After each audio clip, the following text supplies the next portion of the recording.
and welcome to the first Sunderland review of the season, which we trialled a little bit last season after the Lincoln games. I'm pleased to let everyone know that it's a lot more positive, especially for three of the guests, including myself today. Sunderland returned to a pretty packed Stadium Light, which felt a bit weird at first, to beat Wigan 2-1. It was an all-round great day, good performance. We're very, very, very happy. We've got two Sunderland fans, and of course, as I promised, we're going to have a Wigan perspective on as well, which I'm very curious to hear more about Charlie Wyke. I must be honest, that's the first time on this podcast I have. Nonetheless, I will introduce everyone. First and foremost, it's a new member of the show, someone who obviously has been on a few streams with me on the Sunderland Echo before, but Dave Lawrence. Dave, how are you doing, mate? You all right? Yeah, not bad at all. Thanks, Graham. Yourself? Buzzing, mate. Yeah. High as a kite. You can probably hear it in my intro. I don't think I've ever done such an energetic intro in a while. Jack, I have a feeling I'm going to be asking you the same question and I'm going to get the same reaction. But how are you doing, mate? You all right? Yeah, very good. Good day all around, Graham. Yeah, happy days, isn't it? You know, got the win and going to look to have a good time tonight, hopefully. We've won the league now, haven't we? So we might as well just get on with it. Adam, obviously, we're with us during the week for the preview show. Obviously, it's going to be a little bit different, but this is going to sound very, very sarcastic, and I don't mean it. It is first day of the season, Adam, so I'm sure you're not too down and despondent. But Adam, apart from the result, how are you doing, mate? Yeah, I'm not bad, thanks. Yeah, life and the comfort in Sunderland, all set for a night out, so don't keep me too long. I'll try my best not to. Yeah, someone's got to be drowning their sorrows, and I've got to celebrate something for once in a while. Dave, I introduced you first, mate, so I'll come to you first. Obviously, 2-1 win, went 1-0 down early doors. The guy with the Welsh-sounding first name and Edwards as his second name scored for them. I won't try and pronounce that name. Sunderland straight back into it with Aidan McGeady. Felt like we controlled the game from there onwards to an extent. Ross Stewart, outstanding. But what did you make of the game today, Dave? I think, obviously, other than the result, which was obviously brilliant, nice. What's that? Is that the third time in 9 years we've won on the opening day of the season? Something like that. There's a stat. It might not be exactly correct, but it's definitely up there. So yeah, that's nice to get a bit of a monkey off your back. And I guess the thing for me was, even if we hadn't have won that game today, it showed a change in how we're going to play football. It was open. It was fluid.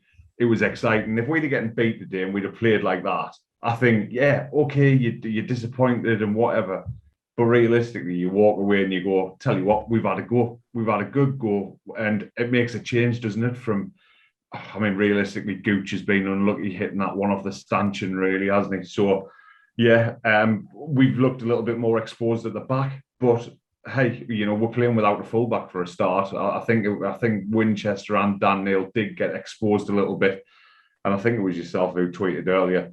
Dan Neil is for some of the passes that he sees from different positions on the field, he's got a future. If at this level if he can get his head down and get himself worked in that midfield.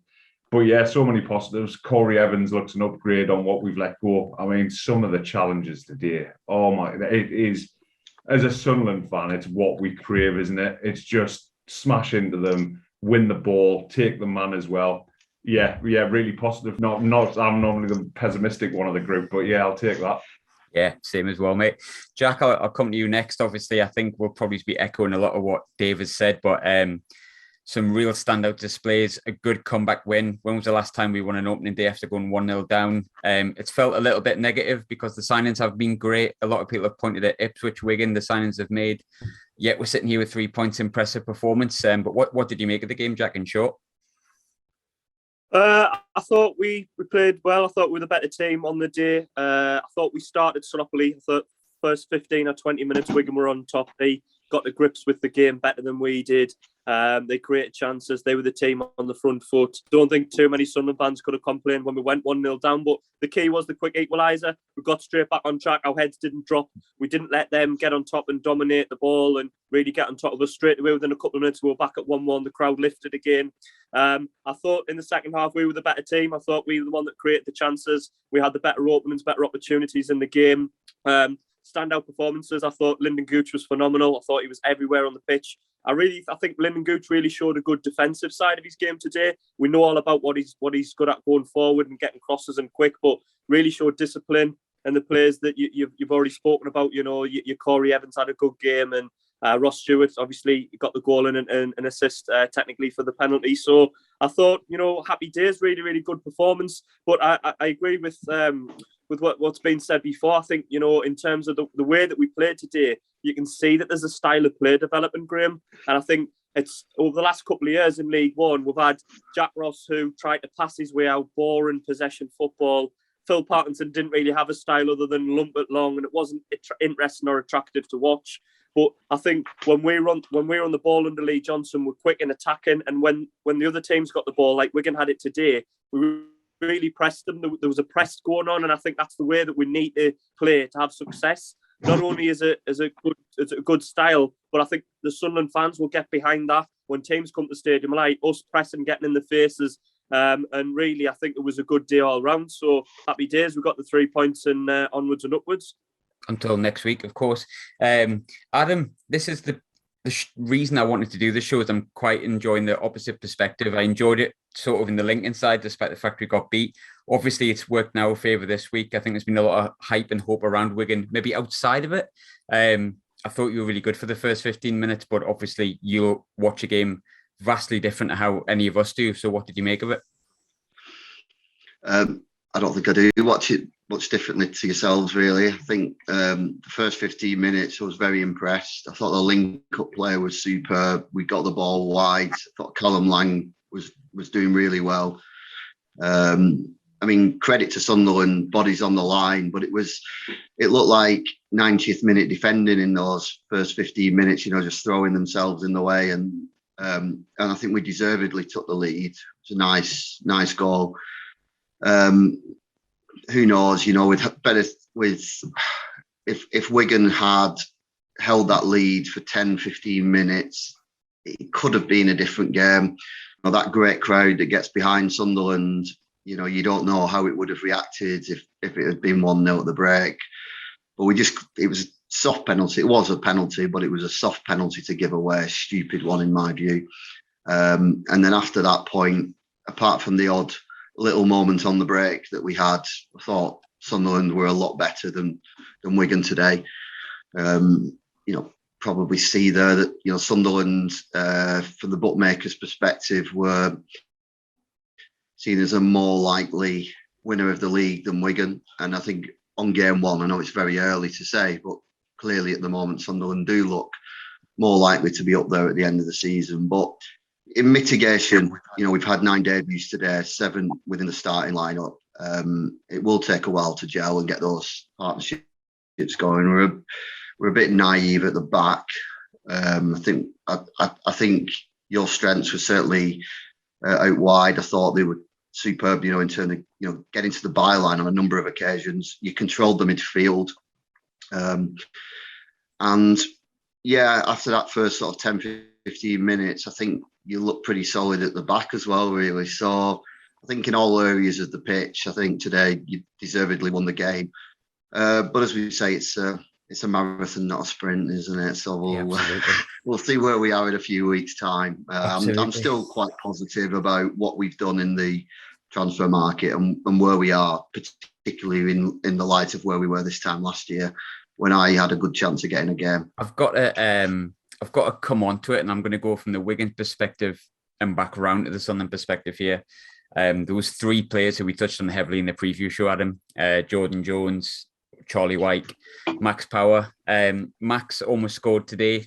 And his celebration, I could have done without that. Max, thank you very much. But thankfully he got his comeuppance in the end. But Charlie Wyke was a big talking point, I suppose, if you're looking from a neutral perspective. I think a lot of Sunderland fans today would have seen the Charlie Wyke that we were happy to let go of.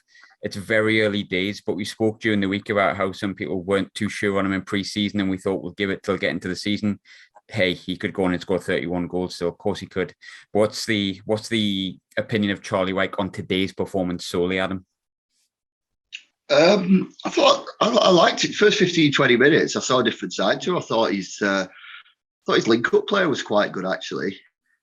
Held the ball well and, you know, managed to get Lang into the game. I personally wouldn't be in any way, shape or form knocking Charlie Wyke for today's performance. I actually think that I thought we were poor in terms of the service to him. I think again, for me, it's a stage where you probably would say it's way too early to tell, because in my view, he didn't really get much. He had that header, didn't he, where probably should have done a little bit better with that. But really, I can't say he had a bad game. I just think he didn't get the service, and maybe we didn't play to his strengths. So the fact he's not on the score sheet, I think is probably a surprise, because it's usually the way that it works out, isn't it? That somebody plays a part against the former club, but ultimately, I won't knock him too much. I'm always someone who give players at least 15, 20 games and to see how they fit in, because it takes time, doesn't it? So, I mean, from your perspective, your striker played really well today. So you'll be looking at it saying, well, he's not missed. Notice Will Grigg didn't make an appearance, did he? So he was thought he might have come on, but I'm quite neutral on him at the moment. I'm not going to say he's the greatest striker we've ever had, but I'm not going to write him off at this very early stage. No, of course. That's a difficult one, because I'm dying for you to see he's shite, but obviously I can't expect that. But that's the way of the world, isn't it? Desperate for you to see he's terrible. Send him back. Dave, I'm going to come on to you about the Charlie Wyke situation. What I don't want to do is, obviously the song was funny. You just a shite Ross Stewart. That made me laugh. And Charlie Wyke, you're rather poor at football, and was also quite a funny chant. I think the words went a bit different. But I think to kind of look at Charlie Wyke's performance and forget just how good Ross Stewart was, I think in reality, Charlie Wyke probably wasn't as bad. It was just Ross Stewart was so good today. I stood next to him today at one point after the match, and I can confirm he is absolutely fucking enormous in every way, shape, size, or form. He has arms that seem to just extend. He's got to be 6'6". But Dave, he was brilliant. Ross Stewart, he was my man of the match. It's very, very early days, but what did you make of Ross Stewart? And was there any other particular performances that really stood out for you? Yeah, he was. It was I could have given 3 people man of the match today, which as a Sunderland fan is like a really nice position to be in, because there's normally one person who stands out like a sore thumb and the rest of them are average. And ultimately, I think that's where you've got to look at the two clubs, like where Wigan were last year. They were down the bottom a lot, and then we were in and around promotion areas and playoffs and whatever. And what we've done is in my eyes, especially looking at today, we've upgraded the players that were making us one-dimensional, I suppose. Power. He's a League One plodder. He's not a bad footballer, but is he going to make the step up to Championship if we get promoted next year? No, he's not. And obviously, I'm not saying for a second we are going to get promoted this season, but he won't do it. Will Charlie Wyke go and play Championship football? No, not at all, So do I think Stewart's got enough about him to play, mid-table, bottom half Championship football? Yeah, from what I've seen, I said it from the Plymouth game last year with the goal that he scored, running down the sideline. I made 3 comments on comparing to Charlie Wyke at that time. Charlie Wyke wouldn't have made the run. And that's my opinion. That's the upgrade on Stewart. The one problem from me is, back up, Aidan O'Brien came on and looked a little bit lost. Yeah, I think just because I'm a Sunderland fan, you always want, you know what I mean? Kevin Phillips, as much as it pains me to say, if Darren Bent had on the left, he'd probably been a club legend. Asamoah Gyan, some of the classy players that we've ever had. And obviously this is this level, but Stewart he looks as though he tries. He's constantly on the move. So, I'd have given it to Stewart today. But, very close behind that I went Corey Evans and Lyndon Gooch. I think they were both brilliant as well. So, that's my outlook on it. Big one for me, Jack. Callum Doyle, 17 years old. He looked good in pre-season. We can only judge him on what we've seen so far. But dear me, Manchester City have some player on their hands, don't they? Yeah. Absolutely phenomenal. He didn't put a foot wrong, and in terms of just being confident and composed, you know what I mean? I mean, yes, it's League One, so he, he's going to be a Premier League player in years to come. But I felt, his maturity on the ball, do you know what I mean? His movement, and he handled, this level so well. And I think you can get sometimes good defenders that are good on the ball, but necessarily at this level, Graham, against big physical strikers, and a rough and tumble game like that might have bottled it and looked out of place. But you certainly couldn't say that about Callum Doyle today. He didn't put a foot wrong. He was solid. He was comfortable on the ball. And it's early days. As we keep saying, this is only one game in. We've still got 45 matches left to go. But one of the key players from our last season was Dion Sanderson. And I felt like there were shades of Dion Sanderson in Callum Doyle today, if you know what I mean. He's a young lad. He was energetic. He was, like you say, confident and composed. And I think he's the type of player that when Callum Doyle doesn't play, you're going to notice him. You're going to think we're missing. Do you know what I mean? It was the same as Sanderson last season. When he wasn't playing, you did notice. He was a major hole in Sunderland's defence when he wasn't playing and on form. Well, I think touched on who played well for us, and Ross Stewart today. He did everything you wanted, you know what I mean? And I think in terms of comparing him to Charlie Wyke, he is more agile than him, you know what I mean? He is going to chase and get on the end of things more than Charlie Wyke would. And I think his layoffs are better than Charlie Wyke. You know, I mean, there's always going to be an element of direct football at this level. You're going to knock it up to if you've got a tall striker, it's going to go up to him. But I always felt with Charlie Wyke a lot of the time, his flick-ons were just kind of, in no way, or he wouldn't win it. Whereas I thought Ross Stewart, he was angling headers and chesters and little touches and laying it off, and we can develop attacks from that. So not just the fact that, I mean, looking at it from a basic point of view, he won us the penalty that got us the first goal and scored the second. But I felt his all-round play was a lot better than perhaps we would see for Charlie Wyke. There's naturally going to be a comparison, isn't there? Because Charlie Wyke was playing for Wigan today, but it makes a better podcast as well, Jack. So I've got no problem with that. It makes a better podcast. Please make the comparison. In reality, it's one game and we can't go overboard. Like Adam says, he's totally right. But for the sake of a good podcast, Charlie Wyke is shite and Ross Stewart isn't. All right. Yeah, Ross Stewart 35 goals this season. What did Wyke get last season? 31. Ross Stewart 35. 35 by Christmas. Michael get 50.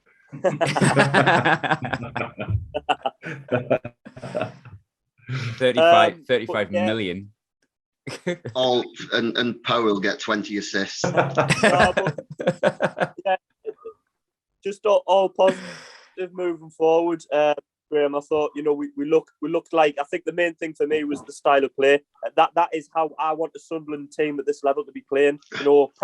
Pressing the opposition when they're on the ball and in the faces and getting the crowd up. And when we're on the ball, getting the ball wide, playing on the front foot, putting tackles in and grafting, and then developing quick attacks and getting men forward and creating opportunities. So, bar the first 15 minutes, I thought we were excellent today. And I mean, it is, we keep doing it, it's early days, but long may it continue. Adam, I obviously want to touch on Wigan a little bit as well. Obviously, you can tell by our fan base, by me, Dave, and Jack, we're pretty happy, as you would be. We haven't been away from the stadium forever, get 31,000, and then we pull it back against 3 former players. But we spoke in the week about the preview show, and I said, if you didn't get there or thereabouts promoted, would it be like a little bit of a failure because of like what's been spent? And you said, if you finish 10th because of where you've been, where you were basically not even a club almost at one point. So how is the mood in the fan base at the minute, like after the game? What's the reaction been like? Well, I think measured fans, like I class myself as a measured fan. I think he's absolutely fine. It happened, 6 years ago, we lost 2-0 at Coventry on the first day of the season and we won the league. I think you'll get a few fans who last week we were going to win the league and this week it's the worst side. I think the majority will look at it and say it does take a building. You can't really expect that a new side is going to kick in. And ultimately, we are playing the second favourites in the division. The favourites, I believe, have been held, haven't they, by Morecambe 2-2, I think it was. I'm going to say yes, but I can't confirm. You know what I mean? What's the? If you're looking at the results, if us compared to Paul Cook's Ipswich, drawing at home to Morecambe or losing to Sunderland, well, and the Ipswich fans having a meltdown because they've drawn 2-2 with Morecambe. That to me, it's always about sort of a bit of a perspective, really. I just had a look at that result as well, and Ipswich equalised in the last minute. 91st minute. Yeah. So yeah. In a way, you could say that, on the first day of the season, you get some shock results, and Sunderland beating Wigan. There we go. said with a hint of sarcasm. Yeah. By the way, just one quick point. I know I'm not supposed to ask the questions, but your substitute who came on, Diamond, can you ask him what chest size his shorts are? Because did you notice he pulled his shorts right the way up, and his socks were all the way up as well? Just, if you ever get to interview him, ask him what chest size his shorts are. Lee Cattermole inspired, I would say. It's Lee Cattermole inspired, that kind of stuff. Yeah, Cattermole is another, yeah. And I will have no bad words said against Lee Cattermole. Another I'm sure Wigan link, the same. You stole him, and you stole your favourite ever manager, Mr. Bruce. Oh, don't start us on him. He's definitely our favourite manager now. I'll tell you that. To be fair, you should be thanking us, because you didn't like Bruce, and we ended his reign with a 93rd minute Franco de Santo. Wow. The chance after that, the chance he got after that were pretty brutal. and the only time he got it, recall that. The only time he actually really got it was that. But yeah, exactly. It goes on like he got 3 years of abuse. It was literally like one chance after a 93rd minute like winning goal against us. It was something to do with his head. Yeah, and I think potentially the size that he's became since he retired. Couple more questions. I'll go with you on this one, Dave. As we said before, Ipswich drew today against Morecambe, equalised in the last minute with Macaulay Bonne. I've just noticed scored there. Didn't even know he went there, which shows you how much attention I'm paying to Ipswich this season. But I think today's evidence that you can win the league without fullbacks, isn't it? But it just goes without saying, doesn't it? I mean, to be honest, after winning a game, after having fans back in the stadium, after playing some actually quite nice football, it wouldn't disappoint me if we played every week with 9 men, because we're just going to win every week. The league will be sewn up by December. I've got no doubt about it whatsoever. I'm currently Googling how early can you win the league. But what I will say is, though, if you come back to me on Tuesday night after the Port Vale game, I'll tell you exactly where we're going to finish in the league, which is probably 17th. Yeah, everyone will go back to 11th, won't they? We'll have to just bobble out in the middle. Obviously, we've got games coming up. Port Vale coming up in I think it's a Carabao Cup. We're playing that many bloody cups since we've come down in League One. I don't know which ones, which Pizza Cup, KFC Cup, whatever it may be. But Port Vale, but the big ones, obviously, MK Dons moving into next week. Jack, even though seriously Dan Neil and Carl Winchester did all right today, to be fair to them, going into the MK Dons game, we still need some fullbacks in there, don't we? Yeah, I mean, that would be the glaring kind of obvious signing that not just the first 15, 20 minutes, but throughout the game, Wigan seem to get down their right-hand side, our left-hand side at will. 5, 6, 7 times they got down that side, put it in the middle, and then I think that's where the goal came from, didn't it? The ball in the middle that they hit the post with, and the lad stuck in the rebound. But you could just tell Dan Neil, I like Dan Neil. I think he's a good footballer, as you've touched on, good range of passing. He's not a left back. To be a full back, it's a specialist position. You've got to know about when to come across. You've got to know about your distance between your full back and your centre half. Little things like that, and you can just tell, the same as Winchester on the other side. And I don't know why we seem to have done it quite a lot, Graham, over the last few years. We like to stick centre midfielders at full back, and yeah, you might get away with it for a while, but ultimately, if we want to, progress as a club, we need specialist players there. So I think we do need other areas strengthening as well, like we touched on, backup striker, possibly a little bit more. Another centre half would be nice, but the main two that we need are full backs going forward. But I think we're close to that Tottenham lad, haven't we? Or I don't know if we've signed him or not yet, Graham, or we're close to him, but I think we're very, very close to that. Very, very close to him, and he's very highly rated. I know it's difficult sometimes to judge social media, but a lot of Spurs fans rate him highly, and I've seen quite a few saying they're disappointed for him to go. So if he can come in at left back, he'll probably be first. Well, he will be first choice left back, and then we need right back on the other side as well. But I mean, not just full backs, but they would be the main, of today's performance. That would be the only negative. How easily Wigan got down our sides and created chances, particularly left back, but also right back, and that's the main two that we need. You said about progressing as a club and the kind of players we need to sign and specialist players in specialist positions. I think today's proven that to progress as a football club, we just need to sell all our fucking players to Wigan. That's so it seems to have progressed us, doesn't it? So. Do you remember when we went through a spell of selling all of our players to Stoke? Like Kevin Jones went there, and like I forget it was about 5. Like Stoke, Phil Bardsley went. There's a few. I heard the other day that Wigan are also interested in Conor McLaughlin, so it could be a foursome down there. Conor McLaughlin. I'll let you all go on and get on with United and stuff like that. But before I do let you go, we'll do a sum up the day in one word. Dave, sum up today's result game in one word if you can. Awesome. Yeah, good choice. And Jack? I'm going to go for a mac and mint. Just mint. I'm looking forward to this one the most, Adam. Yours is the next one-word review. Alcohol. And by the way, drink responsibly. Yeah, of course, or irresponsibly, depending on your mood. Thanks so much for joining us, lads. Adam, enjoy your night in Sunderland. Trust me, it's the best place in the northeast of England and possibly England. Dave, thanks for making your debut. Jack, thanks for turning up again. Yeah.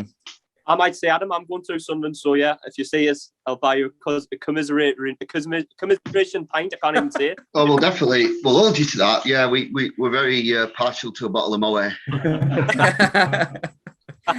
We're all posh down south in Wigan, you know. We're all posh. Thanks very much, lads. Right, cheers.